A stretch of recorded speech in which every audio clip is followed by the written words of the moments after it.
Thank you. Hazem is a Damascus-born American. He has been a senior advisor to the U.S. state. I think he is an excellent profile to discuss the current developments in the region. He has ties to the region. Washington is the main actor in the developments in Syria, and Hazem, knowing this American state also from inside, would like to listen to what he has to say on whatever is happening in the region. So Hazem, welcome. Do you want to briefly tell about yourself? Well, first of all, I want to apologize to the listeners. I see a couple of messages coming through. We were delayed. It's all my fault. There was a TV interview that I had to wrap up. Then I got further delayed. So thank you all for sticking the extra few minutes for the broadcast to start. There's not a lot special about me. I was born in Damascus, Syria. Grew up there for the most part.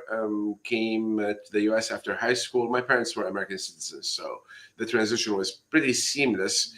And went to college in the U.S. Obviously, 9/11 happened during college, and obviously the Iraq War. So I had to make a U-turn with my career. I was doing computer engineering. I was geeky and into computers, and obviously there were opportunities and need for Arabic speakers, people who understand the region and the U.S. government. So I've been involved with the U.S. government pretty much ever since. I was part of the team that built Al-Hurra TV, the Arabic U.S. government-sponsored Arabic broadcast in the Middle East, a network that still exists today, actually, after 20 plus years. And I worked with the State Department, dealing with public affairs and messaging to the region for a few years, and then left in 2017. And I've been running my own consultancy since. Very boutique, specific clients, people that are trying to engage and better understand the United States from a business or political perspective. Trying to connect the Middle East with the United States one way or another. It's a tough job, but it's fun. And yeah, that's who I am. Yeah. Thank you. So, Hazem, I want to start with Bashar Assad. Yes, it was a dictatorship, but he was a Western-educated guy, and I was hoping up until the last minute, maybe he would say, "Okay, guys, let's sit and talk." At least with the Kurds. Kurds were very much interested to have kind of a deal with Damascus. I thought like he would make a logical choice. He will go into some concessions, some type of like agreement, and then he will try to save this country and his position, right? But instead, he left the country in ruins, in definite ruins, and then ran away. How do you explain that? Well, there are multiple aspects to this. For one, I mean, this guy is the son of Hafiz Assad, one of the longest, most prolific dictators in the history of the region. You can't just send somebody to ophthalmology school in London and expect them to change as a person and become this, modern dictatorship rejecting person. And the guy was dragged into the presidency unexpectedly. As you may know, his older brother Basil Assad was being groomed for the presidency. Basil died in a self-inflicted car accident. He was doing crazy speed on the highway in Syria and wrapped his car around a roundabout. But so Bashar was never meant to be this leader. And he was surrounded by people who were really part of creating the Assad dynasty dictatorship. So I don't think there was even an option for him to be anything other than what he ended up being. Now, when it comes to concessions and making a deal, Assad understood early on that was not possible, because any concessions were designed to lead into a transition for his government that Mhm. involves him leaving the government. And he was very well supported by his commanders. He was looked at as this keystone that is keeping everything together, because if it wasn't for him, there'll be a power struggle within the regime. So he was the kind of solution for the potential power struggle. Well, leave this guy. He's ineffective. He's not really this great commander. He just sits there for everybody to kind of agree to disagree about, which is very common, by the way, in this type of dictatorships. Hmm. Even the Russians did not respect him. I remember this very well in Hmeimim's airbase Hmm. when Putin came to visit. Assad tried to walk next to him. A Russian officer dragged Bashar Assad from his sleeve, like in a very, very demeaning manner, Mhm. and pulled him away and told him, "You can't walk next to this guy. Like, this is your boss, kind of. Don't walk next to him. You can walk behind him or sit aside here." So this guy did not command respect, but Mhm. he was part of that, one of the cogs that made that big, horrible machine called the Syrian regime work. Yeah. So, but the Russians lost greatly, right? Like they have this Khmeimim air base and then the Tartus sea base, but they're retreating. Like, as far as I follow on the news, they're pulling back their soldiers to these two bases, and it's reported on the news that there's no more Russian navy vessels berthed on at Yeah. the Tartus base. So they're probably pulling out of Syria, aren't they? They are trying to make a deal right now. There was an early on agreement to have them peacefully and you know safely, actually not peacefully, safely pull from their bases and go to their main presence in Hmeimim and Tartus. They have heavy equipment. They have some IFVs. They have some radar installations that they felt the need to actually pull back there to potentially evacuate. Now, we do not know if they are ready to evacuate yet. I think they're still trying to talk to the new government in Damascus. So far, I haven't seen anything concrete, but I'll tell you, this is something I've heard. The US may be interested in that presence on the Mediterranean. It's a really nice base. So Mhm. you may see the US leasing that base from the people of Syria in the future. I don't think the people in Syria want the Russians. The Russians are associated with the death and destruction that happened over the past at least 7, 8 years. Yeah. And you have to remember, like a lot of the people that are in Damascus right now, ruling the country, were bombed continuously by Russian aircraft. Yeah, So true.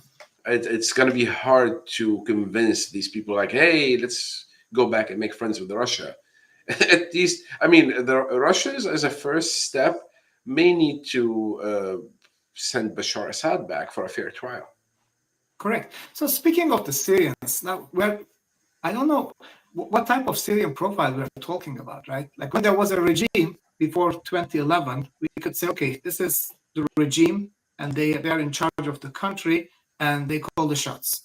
But Yeah. now when I look at the ground, I see five different actors that some of them, like they talk to each other, but like in the Hmm. case of SNA and the SDF, they also fight with each other. In this case, SNA is attacking the SDF, which is SNA is being the Turkish mercenaries, SDF being the Kurdish fighters, Yeah.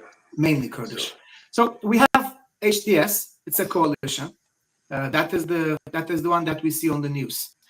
We have the other more secular composition. These are the first guys that set their foot on in Damascus. These are the guys from south. We have right. Atanf or Altanf. These are U.S. Properly U.S. trained, U.S. Led forces, Not, opposition not. forces. Yeah, we got to be careful with that. They're Go not. ahead, you tell me about them. They're not owned by the United States, but they were supported by the U.S. So Okay, they, so you tell me yeah. about them. Like Who is who in Syria on the ground today? Well, first of all, if you're only seeing five, you're not looking hard enough. Okay. Within the five, there are other splinters and smaller denominations. That said, I hate to focus on the negativity or the negative aspects of having so many different players. You have right now a main entity, which is HTS, and which is made of smaller entities, but there is command by HTS, and this is what matters. Obviously, as another big major player, you have SDF, the Syrian Democratic Forces. Now, technically, these guys are not competing over over Damascus. Yeah. SDF is in northeast Syria. They have very particular area of influence and area of control. Obviously, HTS has, for better or for worse, everything else right now. What needs the narrative is the problem right now. There is a clear narrative that Syria was suffering as a nation and was destroyed as a nation, and was not given a chance to evolve as a more modern nation due to the Assad regime, senior and junior, over the past 55 years. The narrative that needs to be understood right now that Syrian people need to resolve their issues together, and they need to be smart about it as well.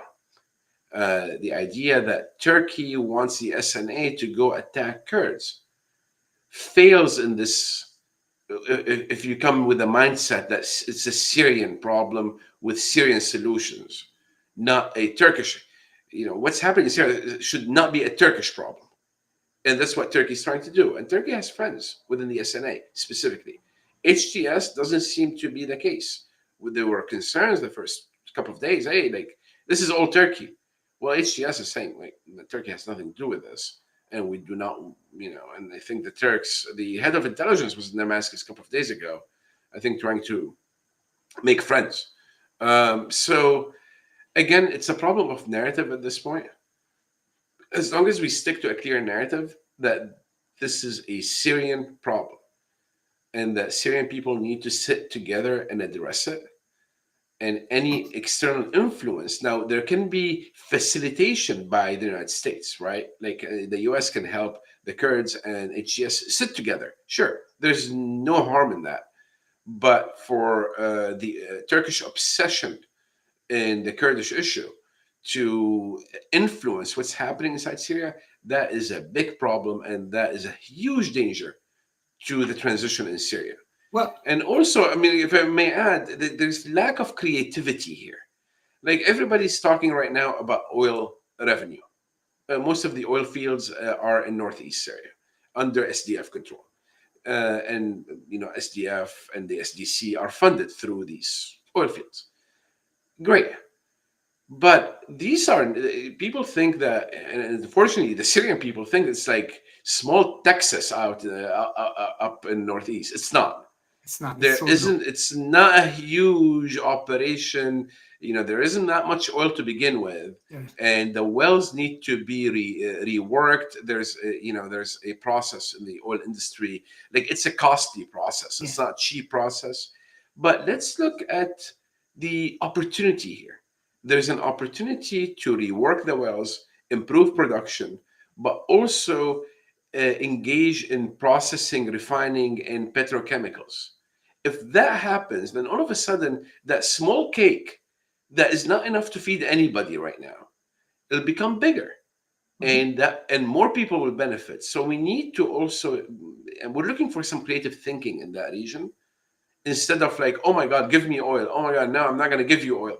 It became, the conversation is devolving, and I have a problem with that.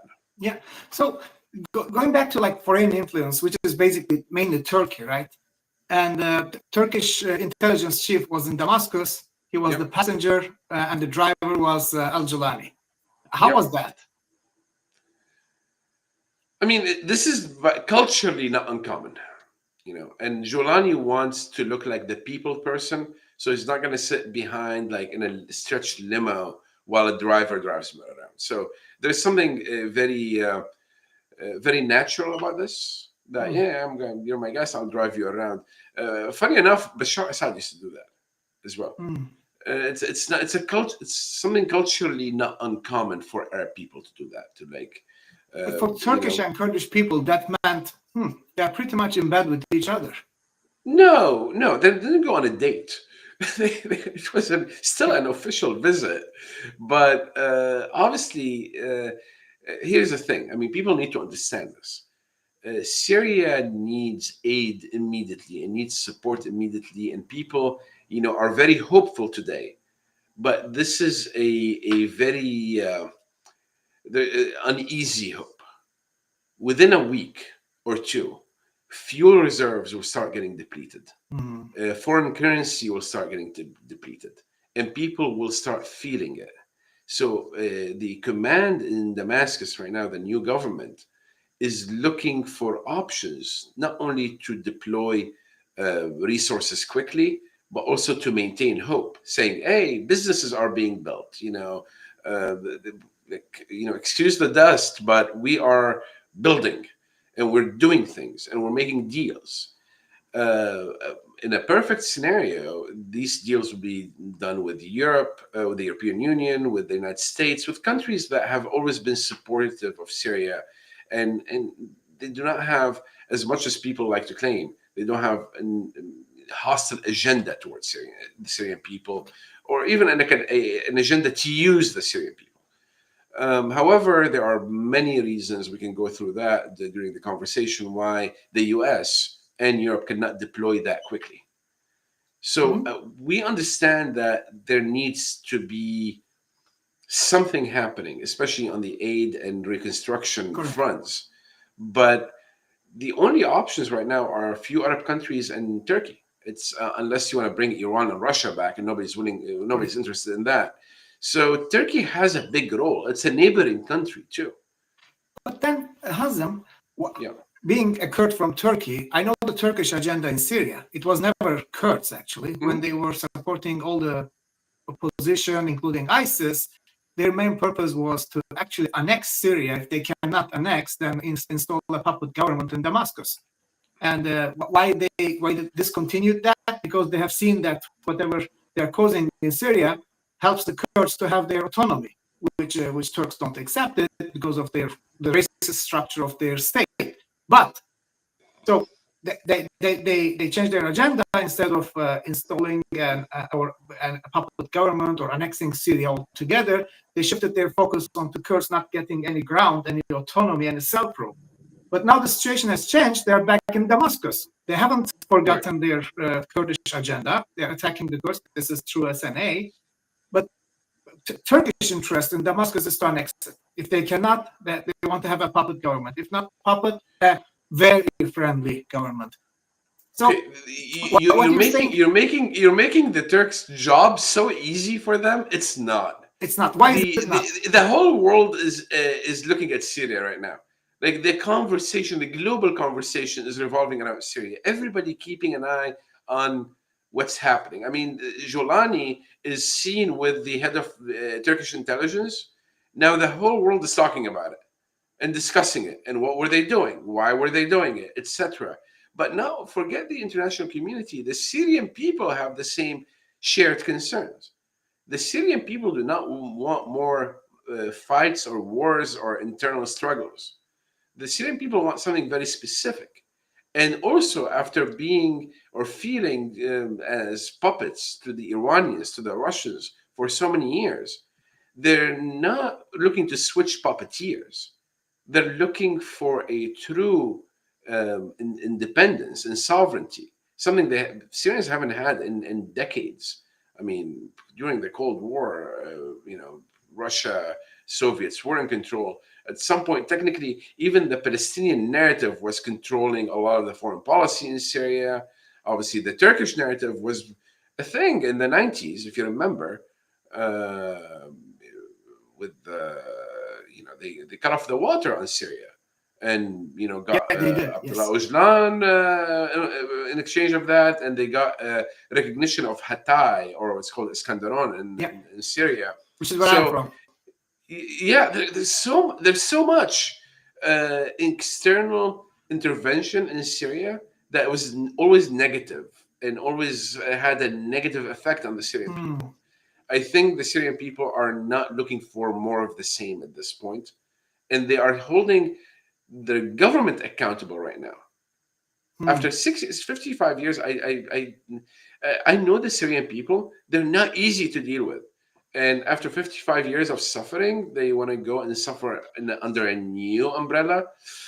I have high hopes for the Syrian Okay, people. so two things. For now, I'm watching the news, right? Like the journalists, female, yeah, with their head open. They're quite walking freely in anywhere in Syria. They report from everywhere. It's not surprising to me, being someone from the region, because I know Iskenderun, where I grew up under Turkish rule, versus Syria. It's the same culture, or Lebanon. It's a civilized place. It's a land. It's a modern place. It is, and it's secular, and it has like thousands of years of civilization that gifted a lot of civilization to the world, if I may say it like that, right?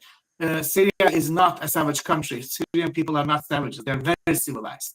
So, I think we can feel that with the female journalists reporting from anywhere in Syria, pretty much, except those foreign fighters. Like it's another issue, right? We know in HTS there are foreign fighters. We know there are in SNA there are foreign fighters.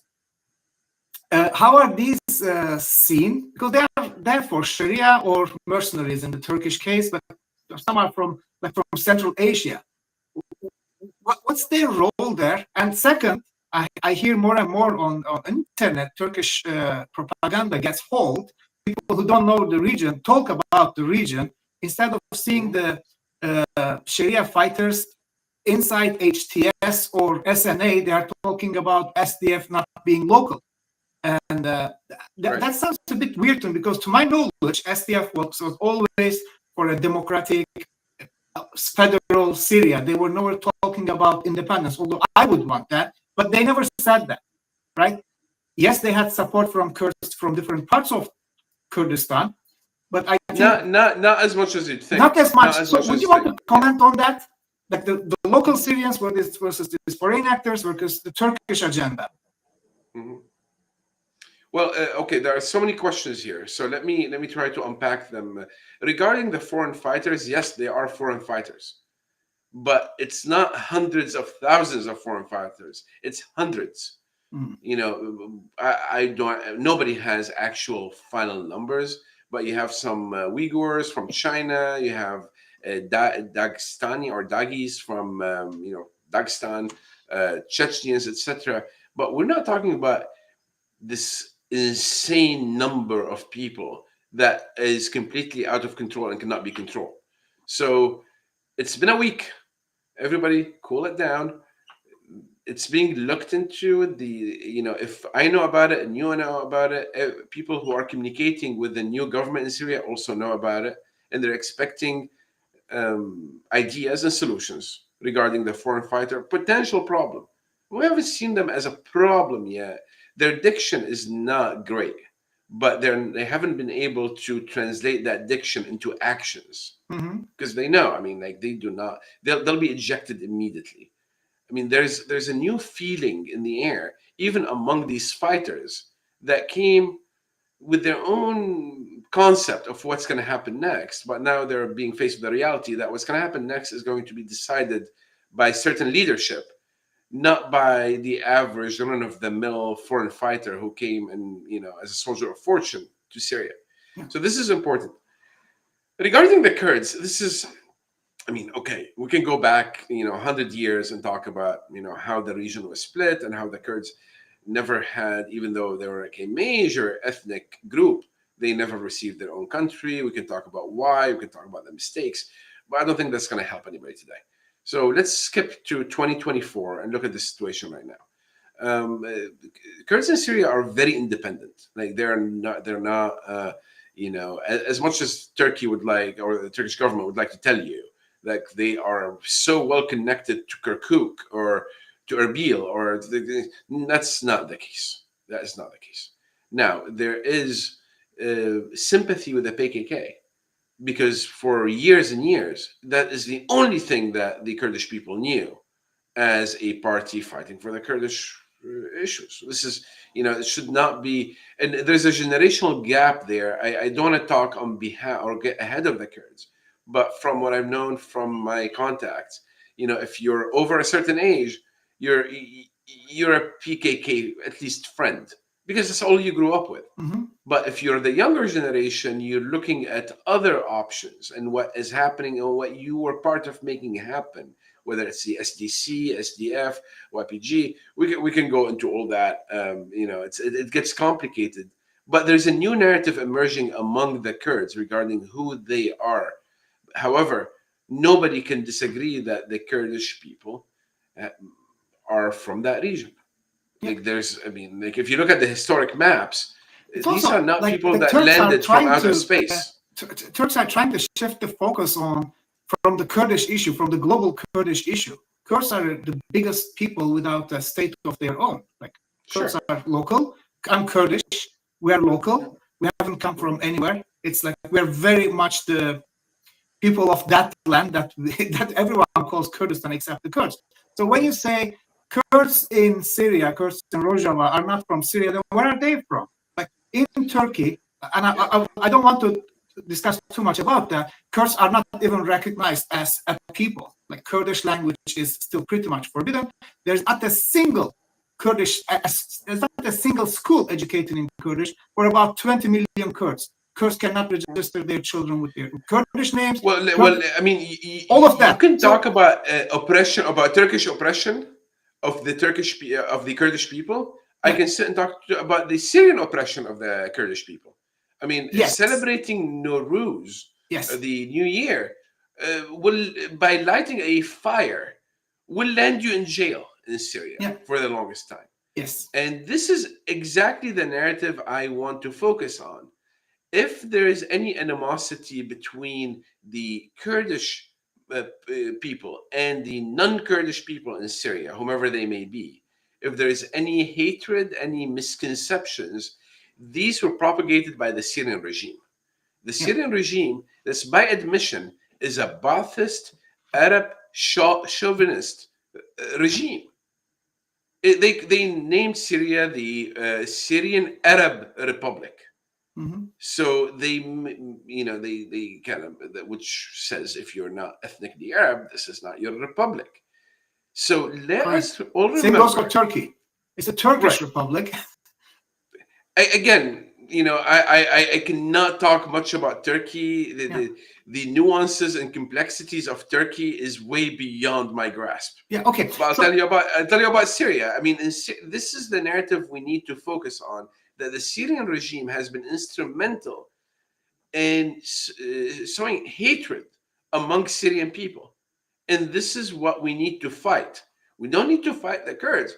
We need to fight the hatred that got us here. And we need to understand each other. We need to sit together. And that will require effort from both sides. Mm-hmm.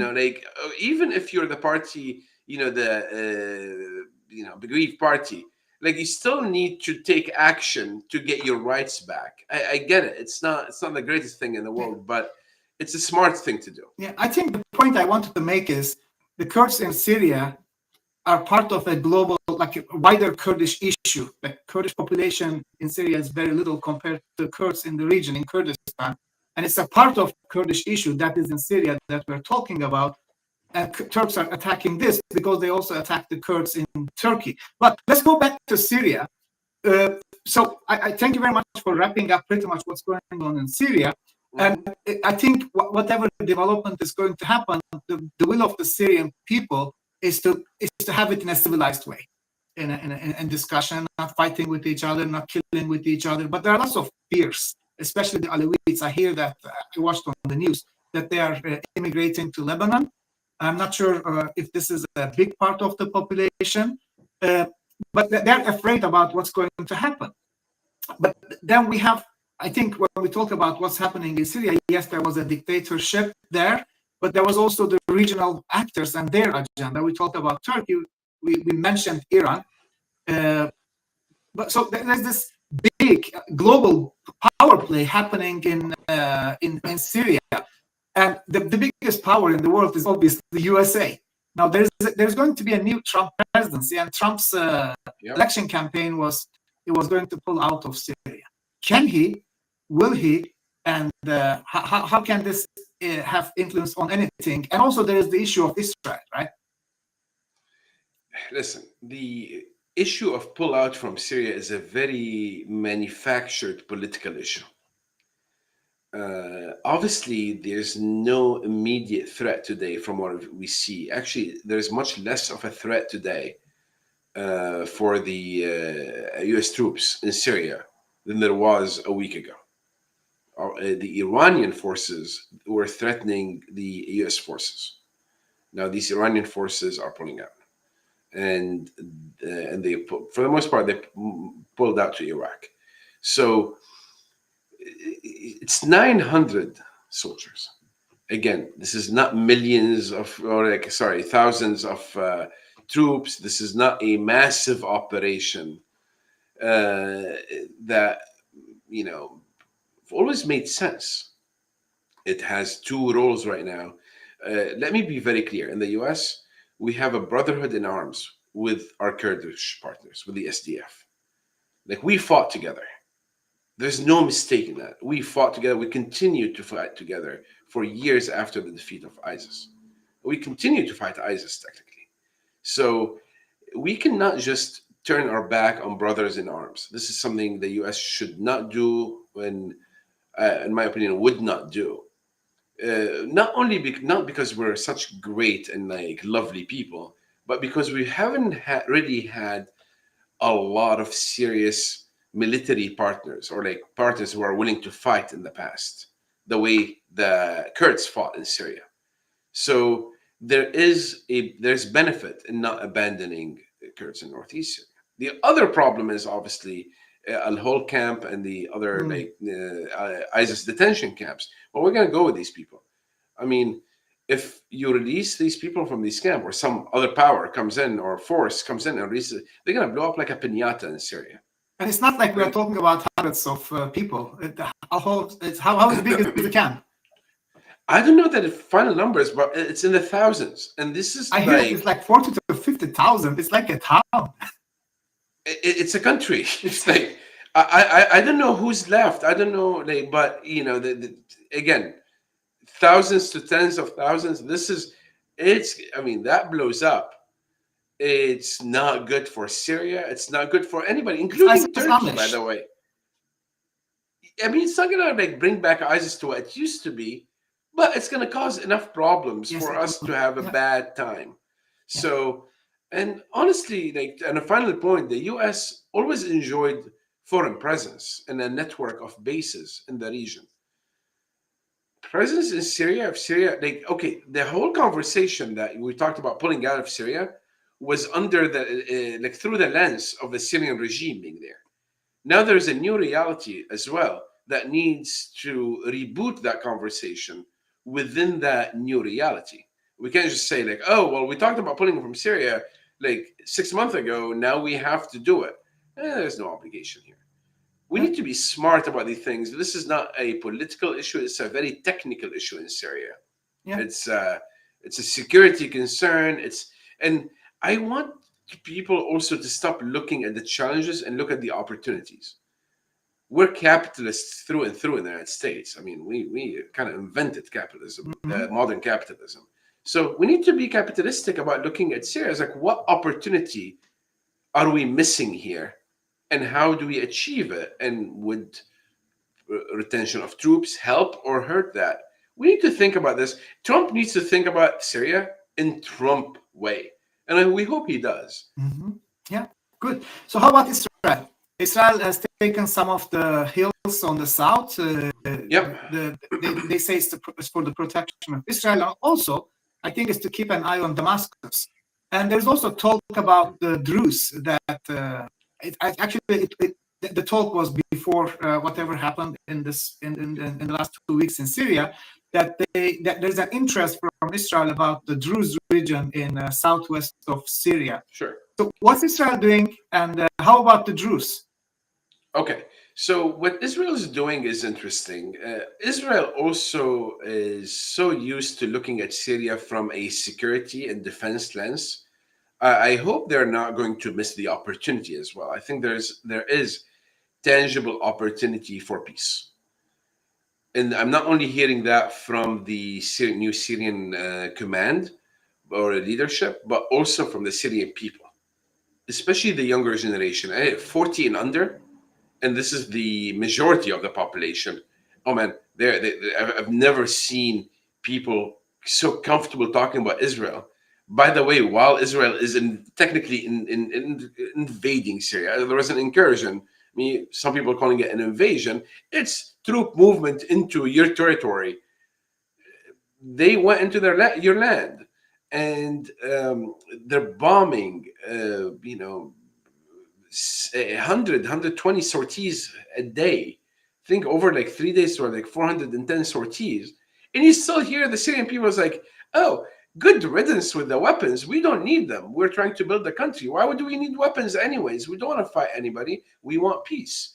So it's such an interesting conversation. The Syrian people are both tired of the warring, whether it's internal or external, but also tired of any Assad narrative. And this goes back to the same thing we're talking about, like the Kurdish narrative. Also, the Israeli narrative comes from the Assad regime saying, oh, these are your enemies. Be careful of the Israelis. The Israelis are coming to eat you. I think the Syrian people know this was not a true narrative, and there is an opportunity for peace. And also, again, from being an American capitalist myself, there is an opportunity to do business. Mm-hmm. Now, the Druze question, and that's an interesting question, would you blame them? They look at their families and relatives across the border. They're doing fantastically from an economic standpoint. They feel safe. They don't feel oppressed while they're in Israel. And then, like, you have the Druze on the other side that are worried about their future, worried about their safety, worried about their, economic conditions, worried about a million different things. Yeah. So the challenge right now is not if we know the Druze of Syria, should go or should not go to Israel. It's building a country where Druze, Kurd, or any other ethnicity or minority or major group in Syria will not feel the need to leave the country. Mm-hmm. And that is really the key aspect here. Remember, we're talking about a country where people left with their families on small boats across seas and died on the way just to escape the physical security risk and the economic risks of the country. It's time to build a country where the average Syrian does not feel the need to do that. Okay. My last question is about Israel and the Kurds. Like we see, I hear on internet, it's a campaign I think that started in the last 2 months. There is a huge Jewish support for the Kurds, but we also hear the same voice from Israel. Is it interesting? And what do you think is Israeli interest for Kurds is about? And I find it positive myself. There is a shared narrative for sure. It's a certain group that is looking to live peacefully and securely in the region. I think it happened both ways. I think Israel reached out to the Kurds in the region, not specifically in Syria, at some point, and the other things happen in the other direction as well. What I think is actually, and you may laugh, people think there's a conspiracy behind it, and I think it's a lot simpler than that. I think the people of the region were always ready to talk to Israel and make friends with the Israelis, the Israeli people, and potentially the government, and influence the Israeli government. However, most of the region lives under laws that prohibit communication with Israelis. Like in Syria, it's illegal. I mean, technically, it still is to pick up the phone and dial the 972 area code. Same in Lebanon. I'm pretty sure Iraq is the same way. So the idea that when Kurds received some level of autonomy and they were able to do what they wanted to do, unopposed by these existing, mostly Ba'athist laws in the region, in Iraq and Syria, and technically in Lebanon.